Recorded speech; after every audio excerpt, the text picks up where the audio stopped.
Hello everyone, good evening. আজ তো হচ্ছে স্যাটারডে, তো সেজন্য একটু বেরিয়েছি বরের সাথে।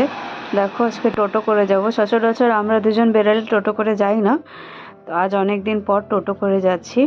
তো যাচ্ছি হচ্ছে, বর সকালে স্কুটি হচ্ছে সার্ভিসিংয়ের দিয়ে এসেছিলো। যেহেতু আমাদের স্কুটি নেওয়া এখনও 1 বছর হয়নি, সেজন্য 1 বছরে 3টে ফ্রি সার্ভিসিং দেওয়া হয়। তো সেজন্য আর কি সার্ভিসিংয়ে দিয়েছিল, তো ওখান থেকে আনতে গেছিলাম। দেখো পৌঁছে গেছি সার্ভিস সেন্টারে। আর দেখো এখানে কত স্কুটি वगैरह ঠিক হচ্ছে, অনেক ভিতরে ছিল। দেখো আমাদের স্কুটিটা কত চকচক করছে, মানে নতুন লাগছে, মনে হচ্ছে এখনই কিনলাম। তারপর যেহেতু আজকে স্যাটারডে, তো সেজন্য শনি মন্দির গেছিলাম। তো ওখানে শনি মন্দিরে একটা দিয়া জ্বালিয়ে প্রণাম করে নিলাম শনি ঠাকুরকে। তারপরে দেখো ফুচকা খেয়ে নিলাম একটু। তারপর দেখো এখানে একটা মলে চলে এসেছি।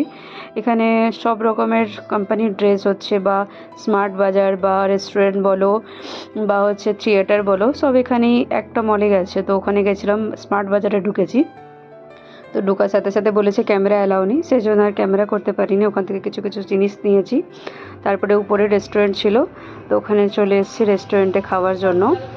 তো ওখানে অর্ডার দিয়েছিলাম আমেরিকান ডিলাইট ডোসা। দেখো বড় নিয়ে চলে এসেছে ডোসা, আর জাস্ট দারুণ লাগে খেতে। আমার তো ভীষণ, মানে প্লেন ডোসার থেকে এই ডোসা বহুত ভালো লাগে। তো বড় দিকে নিয়েছিল ফিল্টার কফি। তারপরে দুজনে কফি খেয়ে ডোসা খেয়ে বেরিয়ে পড়েছি। একটু বাজারে গেছিলাম, কিছু সবজি নিলাম। তো সবজি নিয়ে ঘরে চলে এসেছি। তারপরে দেখো আজকে ডিনারে বানাচ্ছি হচ্ছে মেথি কা পরাঠা। মেথি শাক যত না ভালো লাগে, পরাঠা দারুণ লাগে। যারা যারা খেয়েছো তারা তো টেস্টটা জানো, যারা খাওনি একবার ট্রাই করো পরাঠা। গরম গরম পরাঠা সসের সাথে বা চায়ের সাথে, যেটার সাথে খেতে পারো। তো আমরা তো ঘুগনি বানিয়েছিলাম সকালে, তো সেই ঘুগনি ছিল আর কি, ওটা দিয়েও খাওয়া হয়েছে। তারপরে রাতে ডিনার করে কিচেন সাফ করে বাসন মেজে কাজ হয়ে গেছে কিচেনে। তো চলো, ভিডিওটা কেমন লাগলো, ভালো লাগলে চ্যানেলটাকে সাবস্ক্রাইব করে দিও, আর হ্যাঁ লাইক করতে ভুলবে না। চলো টাটা, গুড নাইট।